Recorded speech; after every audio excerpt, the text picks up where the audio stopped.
नमस्कार। आज हम एक बहुत ही पुरानी दिलचस्प भारतीय कहानी की गहराइयों में उतर रहे हैं। कहानी है वरुरुचि की, जो एक बेहद बुद्धिमान सलाहकार थे, और राजा योगानंद की। इसमें ज्ञान है, दरबार की राजनीति है और कुछ वाकई हैरतअंगेज घटनाएं भी हैं। हाँ बिल्कुल। हमारे पास जो अंश है उनसे हम समझने की कोशिश करेंगे कि बुद्धि, किस्मत और इंसानी गलतियां कैसे एक दूसरे से जुड़ी होती हैं। तो किस्सा शुरू होता है वरुरुचि से। वो राजा योगानंद के मंत्री हैं। अब राजा योगानंद जो हैं वो थोड़े कह सकते हैं काम और क्रोध के वश में आ रहे हैं, अनियंत्रित से हो रहे हैं। हाँ, मतलब संतुलन खो रहे थे। बिल्कुल। तो वरुरुचि को लगता है कि राजा की ये हालत ठीक नहीं है, और उनकी मदद के लिए वो सोचते हैं कि जो पुराने मंत्री थे ना, शकटाल, जिन्हें कैद किया गया था, उन्हें छुड़वाना चाहिए। ये दिलचस्प है। वरुरुचि को इतना भरोसा था कि उनके रहते शकटाल राजा का कुछ बिगाड़ नहीं पाएंगे। हाँ, उन्हें यही लगता था। तो खैर शकपाल को बाहर निकलवाया गया और फिर से मंत्री बना दिया गया।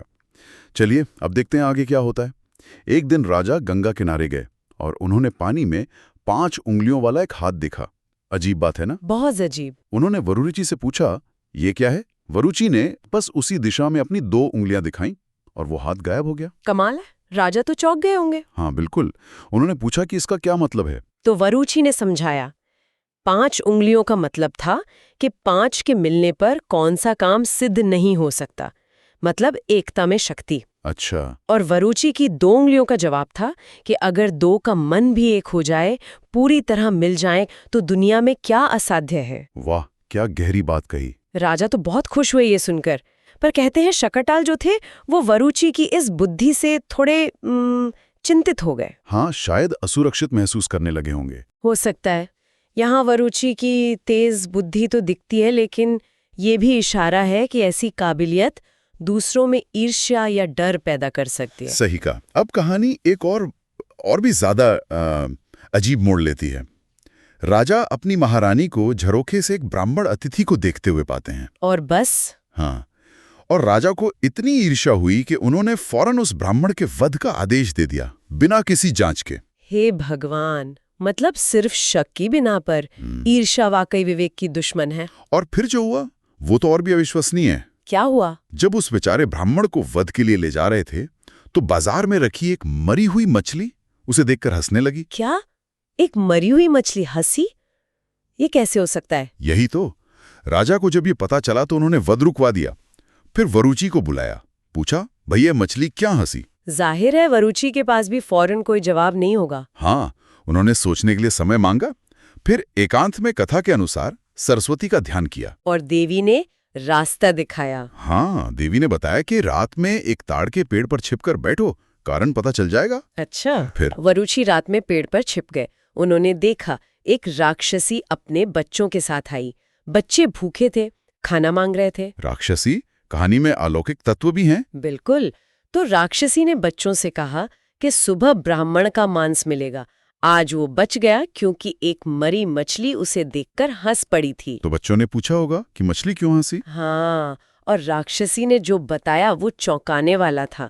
उसने कहा मछली इसलिए हंसी कि राजा की सभी रानियां भ्रष्ट हो चुकी हैं। रनिवास पुरुषों से भरा है जो स्त्रियों के वेश में है, और ये बेचारा ब्राह्मण बिना किसी अपराध के मारा जा रहा था। बाप रे, मतलब पूरा रनिवास? हाँ, मछली राजा की इसी मूर्खता पर, इस अज्ञान पर हंसी थी। अगर हम इसे बड़े परिप्रेक्ष्य में देखें तो ये घटना कई चीजें उजागर करती हैं। एक तो राजा का बिना सोचे समझे गुस्से में आना, ईर्ष्या में अंधा हो जाना। हाँ। दूसरा, वरुचि का समाधान के लिए अलौकिक सहायता पर निर्भर होना। और तीसरा, दरबार के अंदर इतना बड़ा भ्रष्टाचार, वो भी रनिवास में। सही बात है।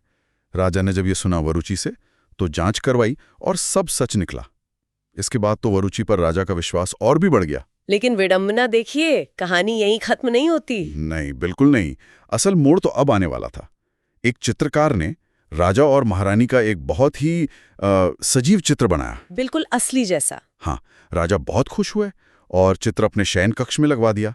एक दिन वरुचि उस कमरे में गए। उन्होंने चित्र में महारानी के लक्षणों को देखा और अपनी प्रतिभा से, शायद सामुद्रिक शास्त्र के ज्ञान से, अनुमान लगाया कि उनकी कमर पर एक तिल का चिन्ह होना चाहिए। सिर्फ चित्र देख के? ये तो असाधारण है। हाँ, और उन्होंने वो तिल चित्र पर बना भी दिया। अरे, ये क्या किया? वही तो।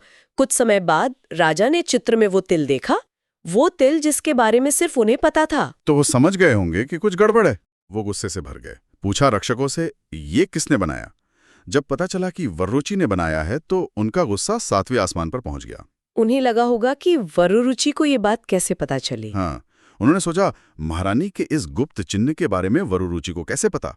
जरूर वरुरुचि ने महारानी को भ्रष्ट किया है। देखिए, मूर्खों की सोच ऐसी ही होती है। यहाँ पर वो विडंबना साफ दिखती है। वरुरुचि की वही असाधारण बुद्धि जिसकी पहले इतनी तारीफ हुई, हाँ, जिसने उन्हें सम्मान दिलाया, वही अब राजा के शक और असुरक्षा की वजह से उनकी जान का खतरा बन गई। इससे ये सवाल उठता है कि क्या असाधारण क्षमता सत्ता के गलियारों में हमेशा महफूज रहती है? बहुत अहम सवाल है। तो राजा ने शकटाल को बुलाया और वरुरुचि को मारने का आदेश दे दिया। ओह, शकटाल जिसने वरुरुचि की वजह से ही अपनी जान और पद वापस पाया था। हाँ, वही शकटाल। अब वो बड़ी दुविधा में पड़ गया। वरुरुचि ने उसकी जान बचाई थी, वो निर्दोष था, ब्राह्मण था, उसकी बुद्धि भी असाधारण थी। वो उसे कैसे मारता? उसके लिए ये बहुत मुश्किल फैसला रहा होगा। बिल्कुल। तो शकटाल ने एक योजना बनाई। उसने वरुरुचि को बताया कि वो किसी और को मारकर उनकी मौत की झूठी खबर फैला देगा और उन्हें अपने घर में छिपा लेगा। और वरुरुचि मान गए? हाँ, वो मान गए। बाद में एक और दिलचस्प बात हुई। वरुरुचि ने शकटाल को अपने एक राक्षस मित्र के बारे में बताया। एक ऐसा मित्र जो पल भर में प्रकट होकर कुछ भी कर सकता था। राक्षस मित्र? ये सुनकर तो शकटाल और डर गया होगा। हाँ, वो हैरान भी हुआ और शायद डर भी गया। तो इस तरह हमने देखा कि कैसे वरुरुचि की बुद्धि, राजा का अस्थिर मन, गलतफहमियां और शकटाल की निष्ठा और डर के बीच की कश्मकश इस कहानी को आगे बढ़ाती है। इस पूरे किस्से से कुछ मुख्य बातें सामने आती हैं।